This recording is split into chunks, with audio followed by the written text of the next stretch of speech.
Just keep this in mind. If you guys aren't going to date the beautiful women that are great girls and that are looking for these RMs out there, White men will get all, them. all the Joes in the world definitely will date them. So you guys might as well date them.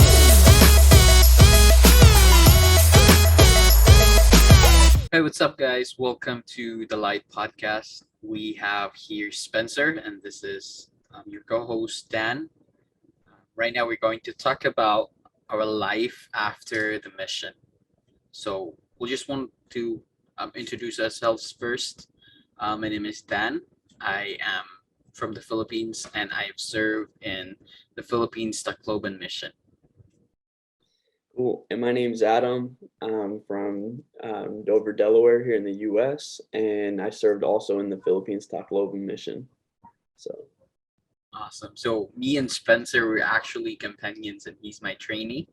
So we're pretty much um, best friends, and um, this exciting topic that we're going to talk about would hopefully help our brothers and sisters um, relate to the common experiences and challenges after the mission. Yeah. So um, probably one thing that everyone would agree on is like the challenge of balancing between temporal and spiritual. In the mission, you have your mission president, you have your mission leaders, and they kind of help you um, become more focused on spiritual things than the temporal things. But how do you, for you, Adam, how do you like now? How do you balance like temporal and spiritual things? yeah, so just to kind of like speak on that, I would say a lot of us that came home from missions, you know, especially like for me, it was so abrupt. We had the COVID-19 pandemic hit, and it was everything was you're on the spiritual high. You're getting ready to finish your mission. You have your dates, your goals. But you haven't quite planned what you're going to exactly do when you get home because you think in the mission 12 weeks is actually another year. So Yep. I think when you're tossed back into the real world, it's a little bit tough because I think every RM out there says, I'm going to do my personal prayer, my personal studies. Like, I'm going to work with the missionaries every single day. I'm Yeah. going to have a calling and do all this stuff. But then obviously, you know, the real world hits us. And at least in my experience, my first year was probably the toughest for me because all I could talk about was my mission, Mhm. like the cool experiences I had. And I at that first year, I would say I was still riding fairly decent on that. Because I didn't really have any. I was broke, so I knew I needed to get a job. And so I joined this job, working for this company that was owned by members of the church as well. And I thought, all right, cool, like I'll stay in this group. And I tried to do everything. But once you do really start working and you're dating, I think really having, for me, one thing that has kind of helped me is like my morning routine is huge for me. Like I wake up at this specific time. I, you know, I go to the gym because obviously you want to take care of your physical body and stuff like that. But I think having a routine and a schedule has been huge for me in trying to like still make the gospel obviously part of my life. But then I think you kind of all the stuff that you missed doing on your mission, it starts to take a little bit of a priority in your life because you're like, well, I've already been doing that stuff for 2 years and I can't wait to do all this stuff. So you kind of set that almost to the side a little bit because you're trying to fulfill everything that you missed doing while you were gone for those 2 years. At least it felt like to me. I don't know Yeah. about you. But like the thing is, there's an MTC when you go on a mission, but there's no MTC or training center like after your mission. So basically, it doesn't really prepare you, but in a way that it will like because before mission you would think like, yeah, I can handle that, like going on a like thinking that it would be the same when you go back, but like ended up being wrong actually. But um yeah, I think like from what you said, um it's really an adjustment from, at least for me as well, like an adjustment from what I thought it was going to be when I was still a missionary, and like seeing the reality after like going home.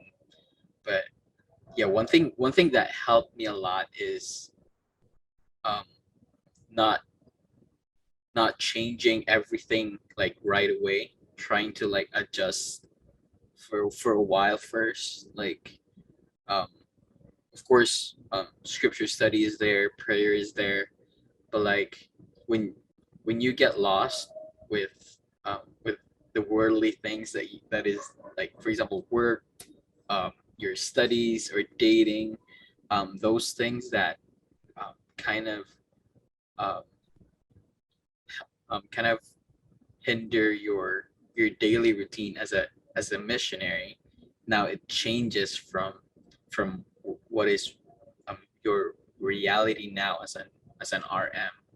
So um, there's a lot of things that I try to do in order for me to adjust, because I don't know about you, but like for me, when I was on the mission, I wasn't thinking of like dating or anything.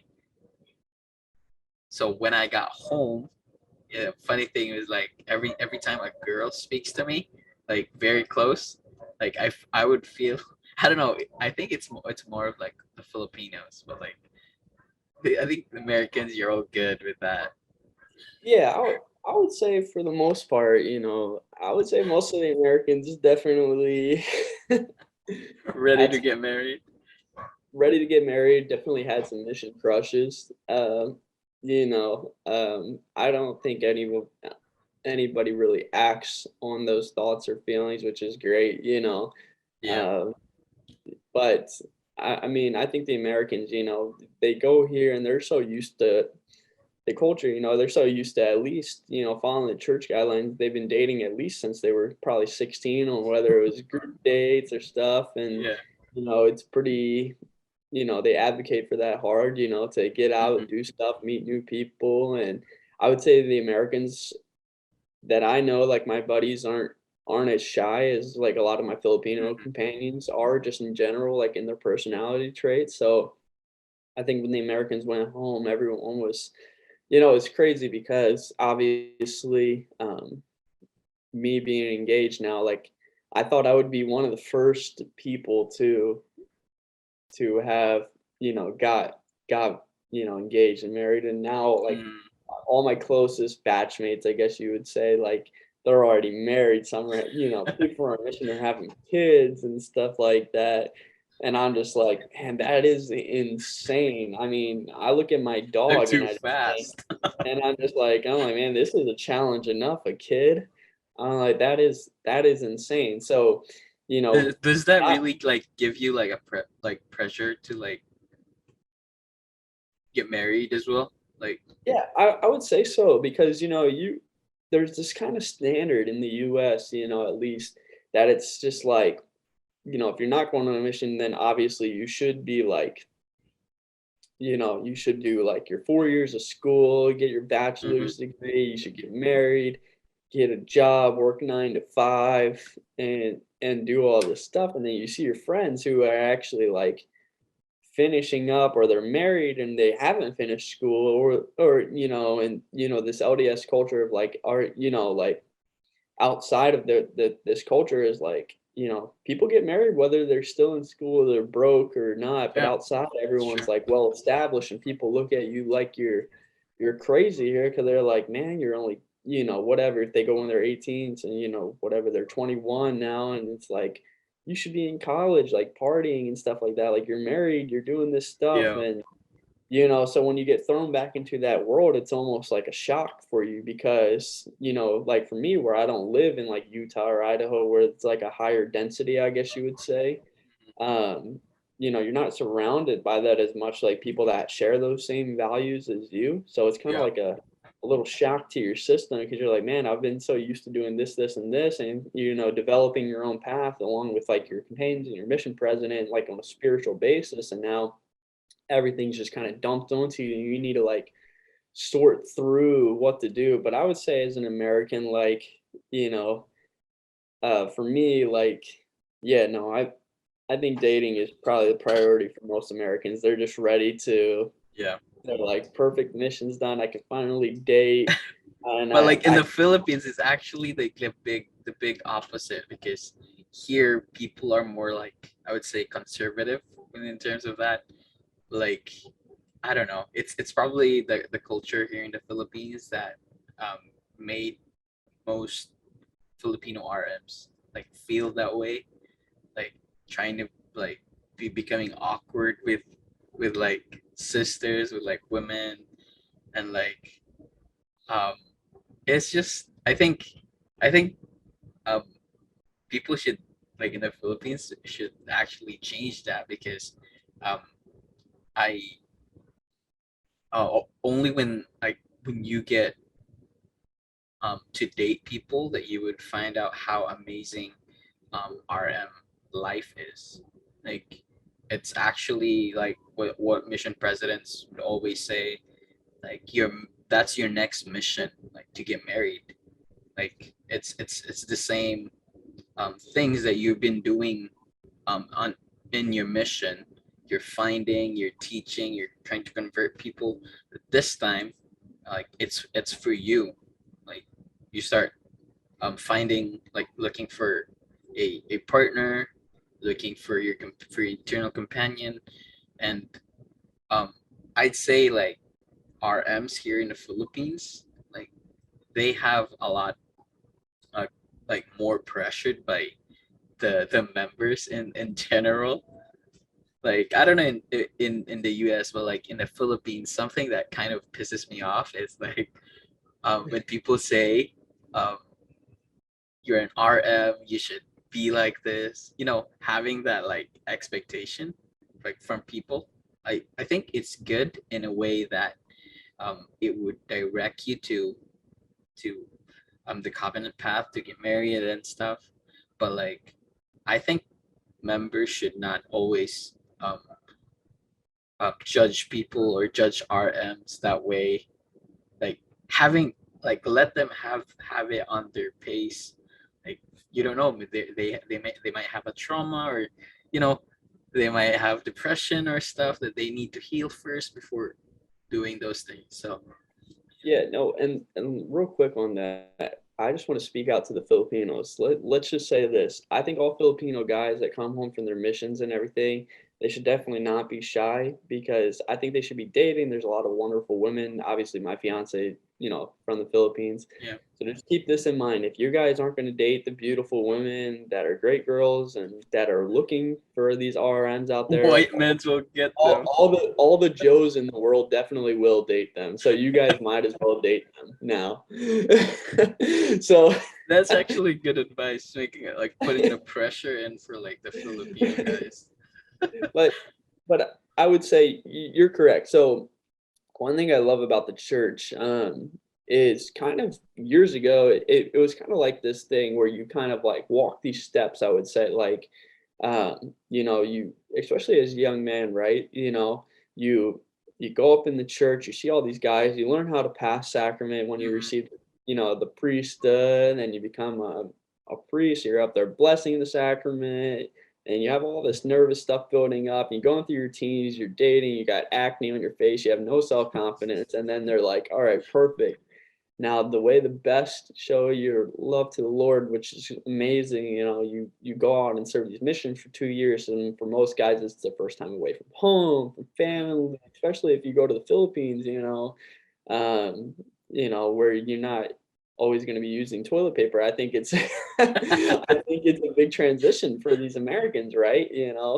But it's kind of the stepping stone, and then But what happens, right? You serve your mission and they're like, all right, perfect, now great. And then they're kind of like, all right, you get married. But after you get married, you've kind of hit all the goals that almost that were laid out in front of you that Hmm. everyone told you to do, but no one tells you to do after what you're married or after necessarily besides getting married, like after your mission, how to, you know, seek for callings or seek for personal revelation or or like set your own goals. Now I love how the church is kind of implementing that to have like, emotional goals, your mental goals, your Yeah. spiritual goals, your physical goals.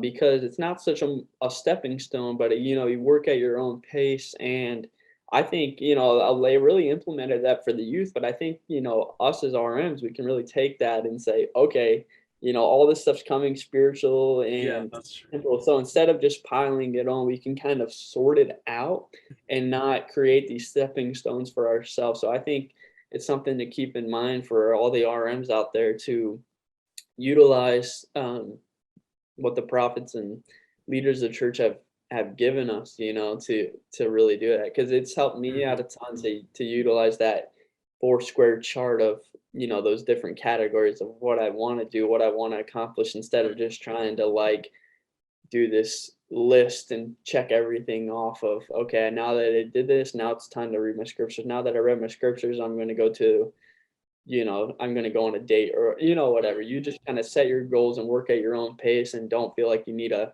climb this ladder. Yeah, exactly. Because if you really think about how Christ ministered during his time, he he adopted to people's like pace. He doesn't say like follow this commandment, follow this, but like what's something that you're personally struggling, and he tries to minister and help to you. And I think the church is always like that. Like they don't want to push things, but like members are not perfect, so um it's not really the church that is pushing or giving that pressure to RMs. But like I think the church would agree that um they they should do it in their own pace. Like it's for me, it's personal revelation, like what President Nelson said. um God speaks to us in different ways because we receive personal revelation, and it might not be the same for you and for me, but like um it's a revelation. It's something that the Lord wants you to do at that time, you know. Right, you're right. So, I guess, a good way to kind of so I think, um, you know, I think that if I had to give a message, that would probably be my best is to utilize that chart, kind of work Hmm. at your pace and stuff to if you're struggling to find a balance of stuff to temporal and spiritual, use those four categories. And like you said, Dan, like personal revelation, we can all receive it, and God knows our struggles, and He wants us to be happy and not feel overwhelmed, especially like, we spent 2 years, serving His people and everything like that. Obviously God wants to help us as well after the mission, Yeah, and that's you true. know, but I feel like it's easy. There's a lot of people like RMs, they come home, they do develop some sort of anxiety or depression or just whatever, finances or pressure from school or parents or whoever, the outside world. So I think following these steps could help them a ton. And I would say like a big thing too is just try to remember some of your personal growth from the mission, Hmm. and like what you learned, and realize, hey, I learned this back then, so here's what I want to imply that in my life now. Yeah, to piggyback what like what you said, um those four things, four aspects in life, it's actually best when you write them down, like just like your mission. Like you write your goals down, you check your goals every now and then and adjust things if it doesn't work, so it actually still um helps me. Like I have here my, like, my dedicated notebook for that, like the goals, things that I want to achieve in life. Um, it's one thing that helps me. And actually, if you would look people that are like highly effective people, you would always see um, a journal by their side. They keep writing down, they keep taking notes of their inspiration, because you'll never know when revelation comes to you. Like this is something that you can do. Like especially for you, Adam. Like who would have thought that you would um, become fiance with someone in the Philippines that you've served like during your mission, right? So it's Yeah, it's no, it's something that would um something that you don't expect, but it's a revelation that comes to you, and it's not something like you prayed about it and then the answer comes right away. So you have to like there are times that God sends us revelation um, on times that we don't expect actually. That's why the Lord wants us to be sensitive to the prompting. before we move on with anything, I just want to let everybody know, this guy Dan, call him my dad. This guy is smooth. Let me tell you that. You know, he's a real smooth guy. I want to know, what was Dan's pickup line when courting your current wife Bro, now? there's no pickup line on that. You just have to find people that you have the same goals with, and then boom, that's the key. Just Having that connection. kindat lang kasi ya. Like, Like wink, yeah, can that sure, but like for me how I um how I achieve my goal to be married after the mission is actually, I think it's actually mindset as well. When you I set a specific goal like a year after my mission, I would get married. nice. But I wasn't dating that time yet, so it was something that I have claimed that time. Like I know that I can achieve that goal, and then I did start finding, I did start dating, and I think um, it actually applies in every aspect. In like if you're still a student, you're still studying, and like you're working or whatever, like those temporal and spiritual things, as you balance them, it's going to be a great um, achievement or an advantage for you when you get married. You know, you can because you can provide for when you for your own family. You can, you know, there's a lot of things that will limit you when you don't focus on those important things as well, like education, employment, or you having your own business or anything that would um, produce income for you. But yeah, No, go ahead. yeah. But in terms of like there's actually a lot of topics that we can talk about as an RM that can um, from our mission that can benefit to us as an RM. But what are what are the common challenges that you can see with RMs nowadays? I mean, I would say, I would say one of the big challenges, kind of talked about this the other day. I was having some scripture study with my fiance. Um, One of the questions I was posed was about Lehi's dream actually, and I mean we've all heard these and all heard the, um, scenarios and stuff, and like that fountain of filthy water in the midst of Mhm. darkness, and trying to relate that to. whether it's the youth or married couples or, young single adults. I think we can all kind of see some of that in today's life as well. So just to kind of touch on that, I gave some examples to my fiance pal, and I said I would say a big thing for RMs kind of similar. You know, I think technology is a great thing if it's used in the right way, and that's why in the mission they give us the safeguards for technology.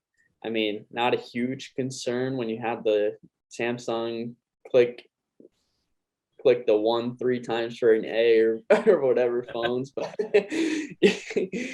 or you could throw it against the wall or drop it off the The Empire the State the Building dumb and it the won't dumb break. phone. Call it the dumb phone.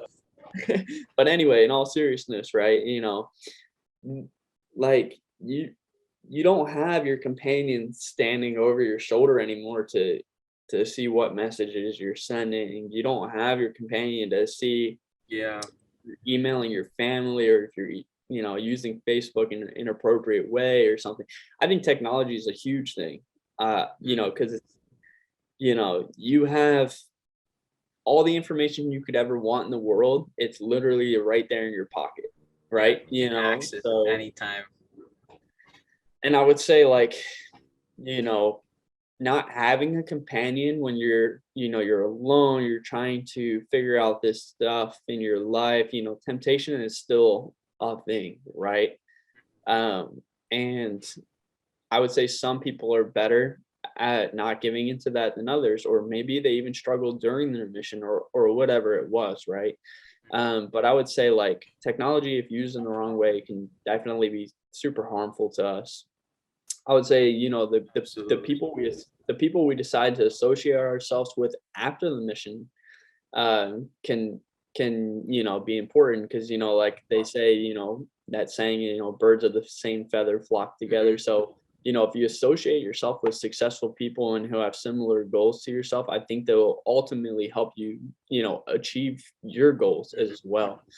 And then I would say a big one is just like trying to develop like a hobby or something to keep yourself occupied, Yeah. um, to where like, I would say you can kind of like let yourself develop as a person and like have fun with it to Hmm. where because I think one of the biggest challenges is sometimes when we have all this stuff and we're trying to figure it out, we kind of push everything to the side and kind of just isolate ourselves because we're stressed and Hmm. we sit in our room, it's dark, and you're just kind of you don't ever grow. But I think when you just let yourself have fun and you know, you go on the dates that are, appropriate. You still go on the group dates. You work on a new hobby. You develop a new skill. You keep yourself learning something new. You're doing your classes. Like you don't set things aside. I think those are some of the struggles. I think people they put too much pressure on themselves outside of the mission. I think it's very simple. Find good friends, use technology in a very safe way, whether it's dating, learning, whatever you do. um and then obviously like I think we should always try to learn something from somebody, a skill or something. And I think our friendship is a huge thing. Yeah. But Surround yourself with like the right people. yeah, and you have your buddies from the mission, but I don't live in a place, at least for me, where my buddies live close to me. Living out on the East Coast and stuff, where everyone's out in more in the Western states. I think for me, you got to find people that support your values, even though maybe they haven't served a mission or ever really understand what that is. So someone that supports your values, respects you as a person and what you believe.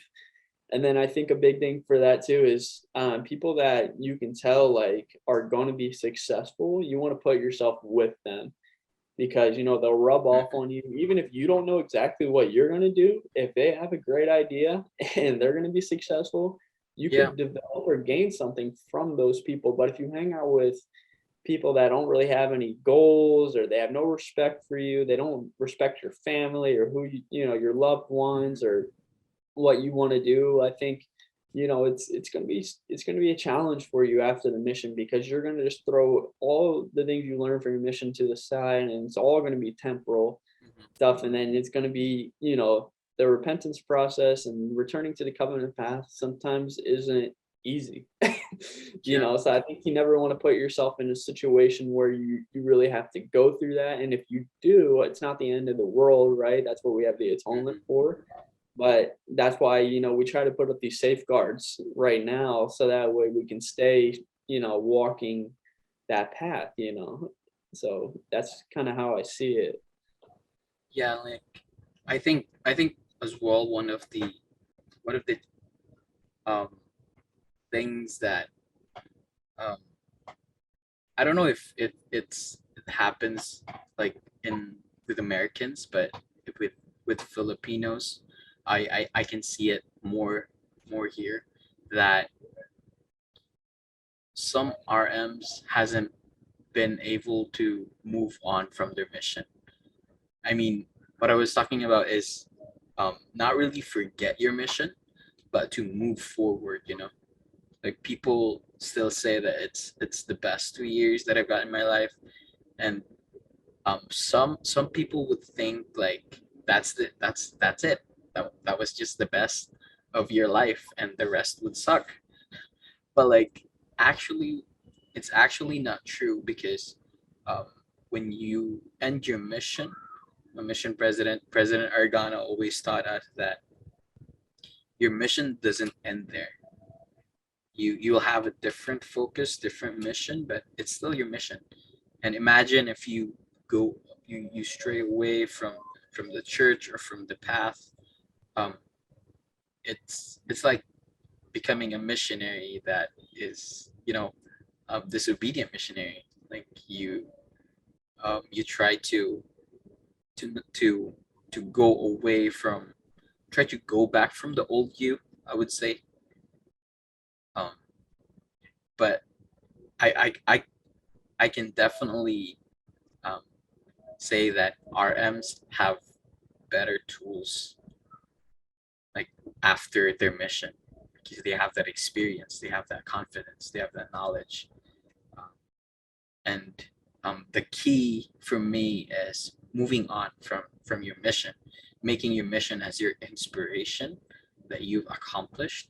But there's still more in like to that. Not only like it's not the only best 2 years, but when you get married, actually, you have your own companion. You'd say that it's better from your mission. And I think you told me one time that if people would ask you, I don't know if it wasn't you, but if people would ask you to go back and serve on a mission, would you go? Yeah, yeah, we did talk about that. So basically, like, of course, like if a church leader or something, or if it was like that situation where I was called to do some sort of thing like that, like, of course, I'll always like do what I'm called to do, right? But Mm-hmm. like me going out of my way for it, no, no, of course not. Like, and I don't say that like in a light manner, like, don't go on your mission, like, it's this terrible thing. No, no, like, yeah, you're right. It was the best 2 years of my life. Like, I loved it while I was there, but, like, at the same time, like, I'm glad I accomplished it, and, like, I learned a lot from it, and it helps me every day, and I do love talking to people ask me about it, but I don't go out of my way to be like, "Oh, man, please, stake president, just set me apart just for one day so I can live in my glory day." You know what I'm saying, Yeah, so right? actually some missionaries try to extend their mission, like especially Yeah, with COVID. Like people like missionaries serve like more than 2 years and stuff because they can't move on with their life. Like no, they yeah, want to. and I think like people like if they extend their missions, people have their own personal reasons and stuff. But like, called me to 2 years, and like I did my 2 years, and then like we went home. I think 12 weeks early, about roughly, right? Yeah, And I knew we weren't getting reassigned. Like people, I was upset when I first heard the news, but that was like, pretty sad actually. yeah, I was sad, but at the same time, like, there was a sense of joy that came, like, okay, like, I think you just need to accept, like, I think if you have regrets in your mission, that is not a good thing. I think you should leave your mission with no regret. So if you didn't accomplish what you wanted to accomplish in the 2 years, or you're having regrets, I don't think extending it's gonna change anything. I think those regrets will always still kind of be there for you, so I don't think you can be like, "Oh, I had a terrible 24 months, but I extended and the last month was great, like, I loved it," Like, I don't think it's gonna change what happened the past 2 years. I just think that, I think we have to accept it, and like I said, I would I'm kinda joking when I say that, like, "Oh, what do you" yeah, like, if I was called to do it, of course, I love teaching, and I love the people of the Philippines, and I love learning the languages, and me and my fiance, we still use the language every single day, and it benefits us in our relationship, but at the same time, I don't think that I would ever extend or like be like, I'd much rather be married to my fiance Mhm. and learn and grow as a companionship with her and to, start a family because I think at the end of the day, we need to remember, you know, well, going on a mission, will that keep you out of the celestial kingdom? Do you know what I'm saying? Will Yeah. that keep you out at the end of the day? Probably not, right? But will getting married and sealed here on earth, you know, Yeah. keep you out from your exaltation? Probably, right? Obviously there might be some circumstances, right? Or what I don't know. Exactly. But let's just say like we're supposed to like God's commanded us to be, we make covenants. So you make covenants when you're baptized. Mhm. You get your endowments and then you're sealed to your wife and husband. You don't make an extra covenant because outside of the endowments, you don't make a covenant now that you're a missionary that only missionaries get to have Yeah. that covenant. You know what I'm saying? But everyone makes a covenant when they're sealed in the temple. So I think your wife, and if you want to serve a mission with your wife, I think that's an amazing thing. Yeah, But actually.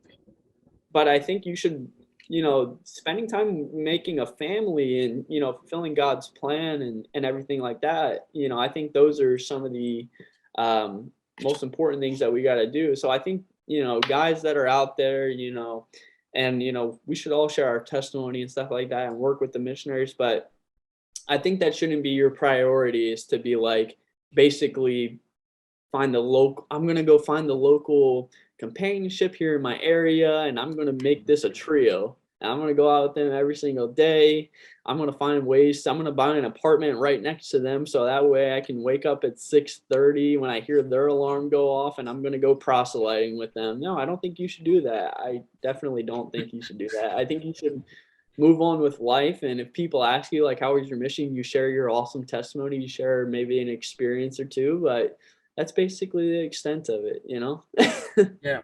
And it actually helped um young people that want to serve on a mission. When you do that, when you follow that path, it inspires people as well. Like when I served on my mission, I remember my sister, my younger sister, uh, she felt something in the MTC that she felt like she belonged here and stuff. And so she had that revelation and she acted upon it. When I was on my mission, she served as well in the Legazpi mission, and it Wow. was very amazing experience for me because um, she told me that because of my example, it helped her to have that desire to serve. And now that I'm married, she saw that example as well, being sealed in the temple. Now she's dating, um, and it's very amazing to see people um, being inspired of your obedience to God's commandment, because I think that's what God wants us to do when He said, "Keep my commandments," is to inspire people as well to do it. You're right, and it's funny you talk about this inspiration and stuff like that because you know I would say kind of like it's what's really funny is when I came out on my mission, I think you remember my first night. you could almost share this experience. I think you can remember. You even told me. So like my first night, I arrived um, on my mission is sorry, this is a little sidetrack, but I got there. We got on this bus, and I'll cut all the thing. We got on this bus. I tore my pants the first day I got there, and I was like, "Well, welcome to the Philippines," because the seats were so small. There was this lady next to me, and I tried to speak Cebuano to her in a water area, and it was a messy Yeah, situation. I I can got there, remember that. it was hot, and basically we had to do all these studies and stuff like that, or whatever. We're trying to go meet people and stuff, and I just remember like my face, like I think we went to bed early or something like that. I don't remember, but all I remember is just like I was so stressed. Like I would say that you'll be shocked that like if you go on a mission, who you'll inspire. And I think after your mission, you should still try to inspire people. I would say, Dan was a big inspiration for me in my mission. And the funny thing is, when I say that too, is I would say me and Dan actually had like when I say inspired me, like we were had a very similar way of going through our mission Yeah, as well. We started off in this area together, became DTs or whatever. We both ended up in Barunga, in these yeah, you're areas. basically following me. Yeah, and I basically followed, and I think that's big for RMs to realize like you can still be an inspiration the same way you inspired your companions and your family and whoever after your mission without being set apart. But I don't think you need to make that like your main goal in your life. I think whatever you accomplish on your mission is amazing. And kind of to tie into that, like with me, like I used to do door-to-door sales. I won't go into the details of that too much, but I used to do door-to-door sales. And like people would always kind of in conversations, I would, talk to me like, because like about my belt or something, like one of my caravel belts or something. And people would talk to me about my mission or whatever. And I would share my testimony with them. And I think those are great opportunities we should all do. But yeah, no, like definitely don't be like don't make that the best 2 years of your life. I think make the 40 years with your wife the best 40 years of your life. Exactly. What you accomplished at 18 to 20, it was a great time, but don't be stuck in the moment, I guess would be my advice. Yeah, it's actually your MTC. If you haven't moved on to the MTC yet, then you cannot really function in the field, right? Yeah, Yeah, yeah, I honestly think that's a great idea. I think we should DM President Nelson right now and let him know, like, hey, I think we should start a returning home MTC that you do for just six exactly, right? weeks. That would help like RMs like really know It's not a what's the mandatory thing, just like a mission, but yeah. it's, if you want to, you can go through this program, and people that have done it help you adjust to to But like returning home. but yeah, but like I think one thing that helps me during my mission and after my mission is if you remember that booklet of adjusting to missionary life. Yeah, It's actually so smart that you can use it to. I don't know if you missionaries still use that, but like it saved me on my mission and it saved me after my mission during my transition. So yeah, I think that would help people. So what would what would you say to um what would be your advice to um struggling RMs that um as they try to adjust in the real life?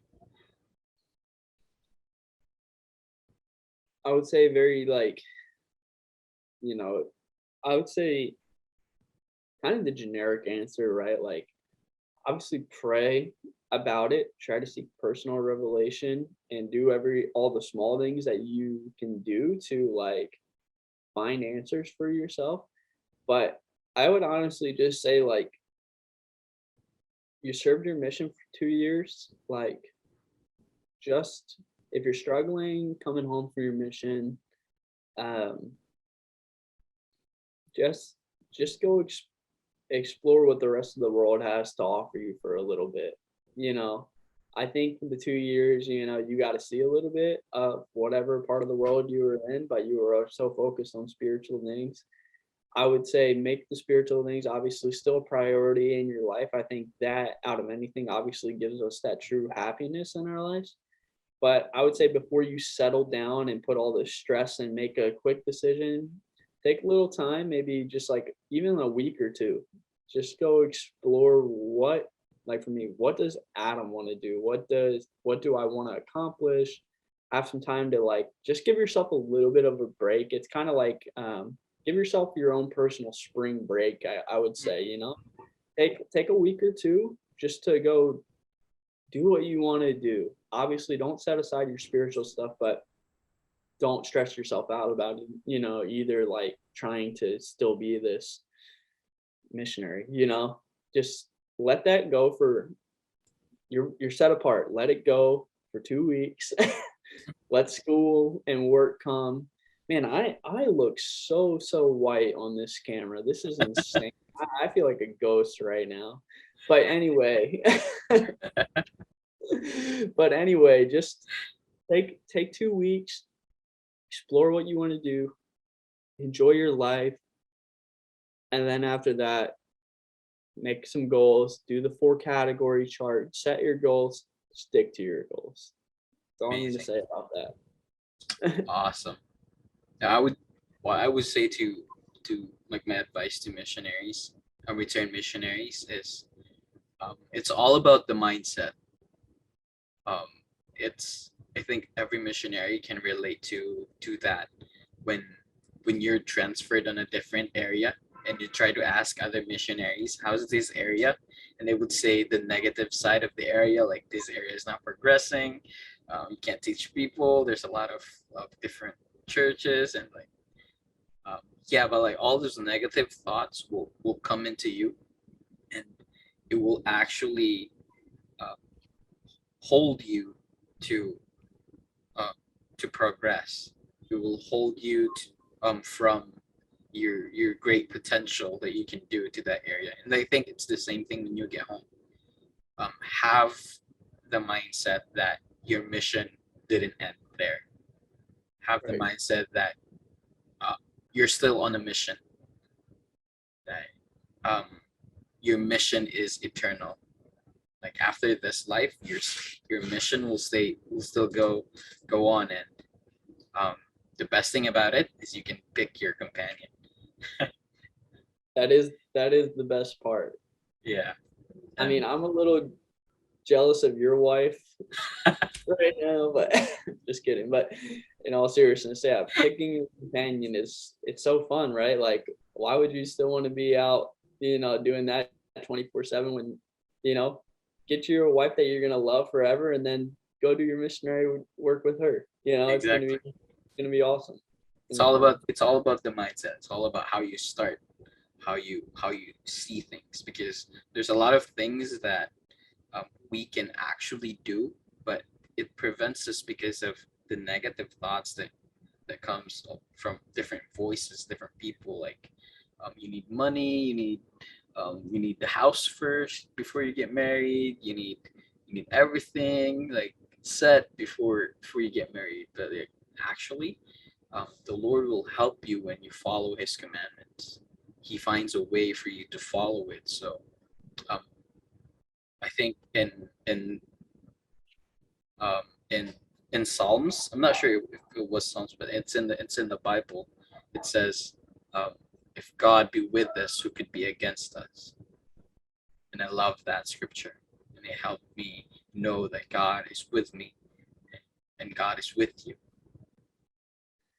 Man, when you leave an awesome testimony like that, you're supposed to say amen. Dude, that was an awesome testimony. I love that. Yeah, thanks. Shinawa, you know? You know what? Yeah, so thank you guys for listening to us, and I hope this helps every RM. And yeah, Love you guys. love you guys.